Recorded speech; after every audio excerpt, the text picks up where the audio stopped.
ఓకేనా.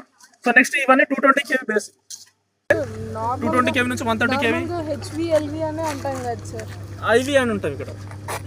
ఓకేనా, HV, IV, LV. LV కూడా మీకు చూపిస్తాను రండి. Insulation between the windings and cooling. అది సార్ ఇది answer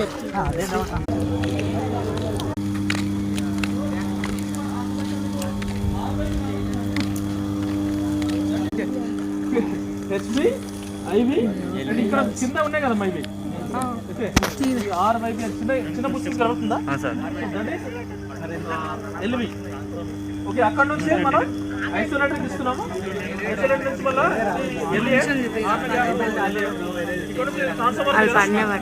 tertiary transformer. First room కి వచ్చిన కదా, రూమ్ కి వచ్చినప్పుడు ఎంఎస్బి ప్యానల్ ఉంది కదా, ఎంఎస్బి ప్యానల్ ఇక్కడ నుంచి వెళ్తారు. ఏ విధంగా యాక్ట్ అయిపోతుంది ఇక్కడ చెప్పండి. మీరందరూ ఫైర్ ఫైటింగ్ సిస్టమ్ చూసారా? ఇక్కడ ఈ ఇప్పుడు చిన్న డిటెక్షన్ లైన్ కనబడుతుందా, సన్న pipe line, that is detection line.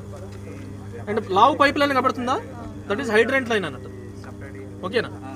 So ఇందులో ఇప్పుడు ఈ ట్రాన్స్ఫార్మర్ దగ్గర లావు పైప్ లైన్ లో వాటర్ ఉంటుందా, సన్న పైప్ లైన్ లో వాటర్ ఉంటుందా? సన్న దాంట్లో ఉంటుంది. సో అది డిటెక్ట్ చేస్తుంది. ఎప్పుడు సపోజ్ ట్రాన్స్ఫార్మర్ దగ్గర మంటలు వస్తున్నాయి, అది 80 degrees కంటే ఎక్కువైపోతే అక్కడ ఒక్క నిమిషం ఇక్కడ ఉంటుంది. పోతావు అరెచ్చుకొని పోరా సార్.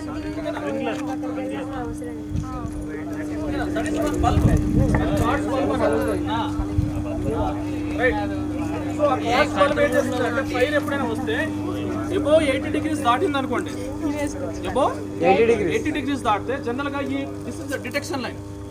ఈ డిటెక్షన్ లైన్ లో ప్రెషర్ ఎంత ఉంటుంది అంటే మనం జనరల్ గా 8 kg/cm² మెయింటైన్ చేస్తాం. ఎంత మెయింటైన్ చేస్తాం? 8 kg/cm² మెయింటైన్ చేస్తాం. ఎప్పుడైతే మనకి ఫైర్ వస్తుందో ఈ డిటెక్షన్ లైన్ లో వాటర్ అనేది ప్రెషర్ డ్రాప్ అయిపోతుంది. డిటెక్షన్ ఎప్పుడైతే ఫైర్